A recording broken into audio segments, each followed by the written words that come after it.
Ouais. Bonjour à tous, donc je m'appelle Maxime Blondel, j'ai 25 ans et je suis le cofondateur de The Secret Company. On est un startup studio et on monte des boîtes scalables, remote et autofinancées.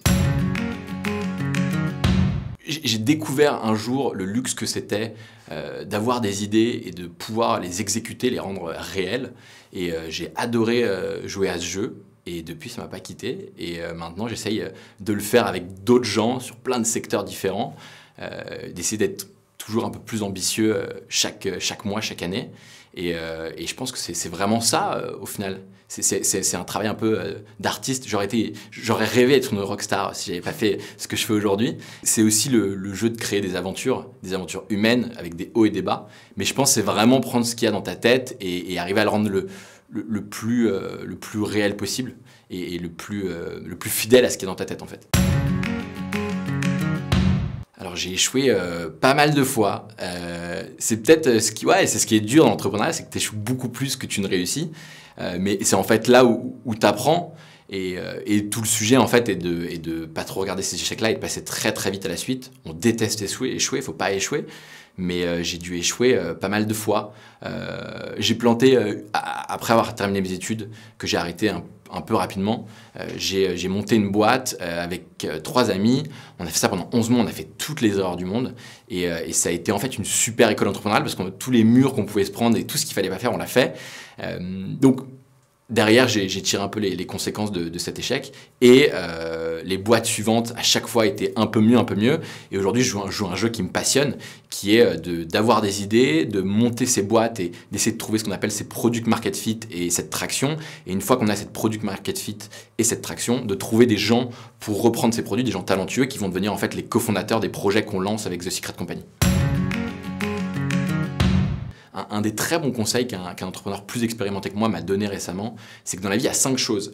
Il y a la famille, l'amour, ta compagne, ton compagnon, les amis, la passion et le travail. C'est les 5 choses structurantes et essentielles dans une vie.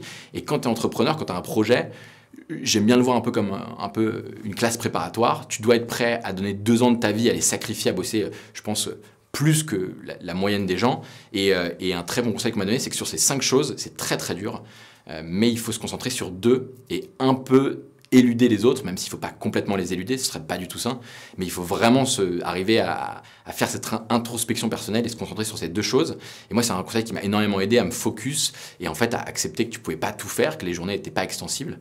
Et c'est, je pense, ce que j'ai appris principalement de mes échecs. Concentration et focus. Je pense que c'est très contre-intuitif, mais le risque est un non-risque. Tous les gens que j'ai vus quitter leur job, arrêter leurs études ou terminer leurs études et derrière essayer de lancer un projet, alors effectivement ça fait peur parce que tu passes d'un modèle où tu es très encadré à purement une vie de chaos dans laquelle c'est toi qui maîtrises un petit peu ton destin, dans lequel il faut se bouger, dans lequel il faut aller chercher les clients, dans lequel il faut aller déranger les gens. C'est le propre du travail entrepreneurial, c'est ce qui est désagréable mais dans lequel je pense que tu peux trouver de l'agréable au final. Et un conseil pour se lancer, je pense qu'on néglige à quel point, en fait, tenter une aventure entrepreneuriale, c'est en fait un non-risque au sens où ça changera tellement ta structure cérébrale, ta façon de voir le monde et t'apprendra tellement que tout le monde devrait le tester au moins une fois pour voir si c'est fait pour lui. Énormément d'entrepreneurs que j'ai vus se prennent pas trop la tête, regardent ce qui se fait sur d'autres continents, en Asie, aux États-Unis, et vont en fait regarder un peu les concepts qui marchent, les nouveaux modèles de boîtes qui fonctionnent. Je sais pas, ça peut être un logiciel pour aider à travailler en télétravail, ça peut être un nouveau type d'espace de coworking, de co-living. Il y a plein de choses qui se font. Regarder ce qui se fait ailleurs et ce qui fonctionne, l'adapter culturellement à une géographie, c'est le moyen le plus simple de ne pas se réveiller un matin avec une idée, une lubie en fait, qui n'intéresse personne. Et donc, des idées, c'est pas très compliqué à trouver. La réalité, c'est le plus dur à trouver, c'est les beaux cofondateurs, les bonnes personnes avec qui le faire. Expérience hyper enrichissante. C'était un vrai kiff de rencontrer plein d'étudiants, autant des ingénieurs que des gens en université, des gens en école de commerce. Je me suis rendu compte les gens avaient globalement beaucoup de très mauvaises idées entrepreneuriales. Je me suis rendu compte qu'en France, en tout cas, on était très peu éduqués d'un point de vue entrepreneurial. qu'on savait pas très bien se vendre. Et ça a été un vrai apprentissage. C'est là où je pense que j'ai vraiment compris quelle était la culture entrepreneuriale en France, notamment chez les étudiants. Mais d'un autre côté, j'ai vu une grosse énergie, j'ai vu beaucoup de gens qui avaient envie de faire des choses, qui avaient envie de réaliser leurs rêves. Et on a rencontré plein de super étudiants entrepreneurs qu'on accompagne aujourd'hui et ça a été un gros kiff. Alors MyLuby, c'est un lubrifiant éco-responsable naturel made in France et vegan qu'on a développé, qui est même le premier projet de The Secret Company que j'ai cofondé avec Anne, mon associée, Anne Kerveillant, qui est une product woman incroyable au passage. Et alors pourquoi MyLuby? Parce que je vous cache pas que c'est un petit kiff personnel, déjà de parler d'un sujet qui est très tabou. Moi j'ai toujours considéré que le sexe, ça pouvait être, enfin, c'était un besoin naturel, c'était comme la nourriture, comme parler de fringues. On le fait tous, mais on a du mal à en parler. Je pense que c'est culturel.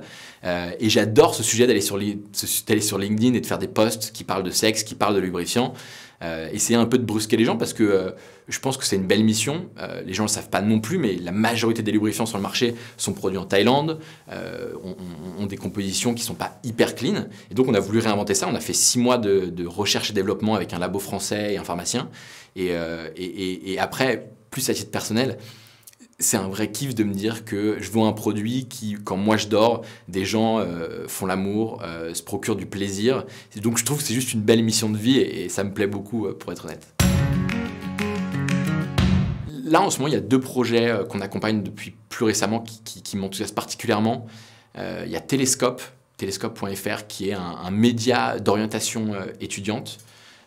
J'adore la mission aussi, je pense qu'il y a quelque chose à faire dans le fait d'aider les étudiants à mieux s'orienter. Et plus récemment aussi, il y a Influspy, influspy.com, qui est un software, un logiciel qui permet en fait de traquer les OP de placement de produits chez les influenceurs et en fait d'avoir de la data sur tout ça, de pouvoir mieux choisir ses influenceurs. Et les équipes sont franchement charmées et les produits sont cool. Alors, j'ai vécu un truc il y a 2 ans de ça qui était particulièrement marquant. Quand j'ai rencontré The Family, j'ai participé à une formation qui s'appelait Reverse et vous avez sélectionné 15 étudiants, 15 jeunes de moins de 23 ans pour les former à l'entrepreneuriat tous les samedis pendant 3 mois. Et tous les midis, on mangeait avec des entrepreneurs et le premier jour, on débarque, on savait pas trop où on débarquait. C'est Xavier Niel qui est venu manger avec nous. Et on a tous coupé les micros, tous mis nos téléphones dans une boîte et on a pu parler en fait vraiment de façon très honnête de plein de sujets avec lui. Il s'est vraiment, je pense, ouvert. Je dirais pas ce qui s'est dit ou ce qui s'est passé pendant ce dîner parce que j'ai pas le droit et que j'aime cette idée de garder le secret de ce qui s'est passé pendant ces 1h30.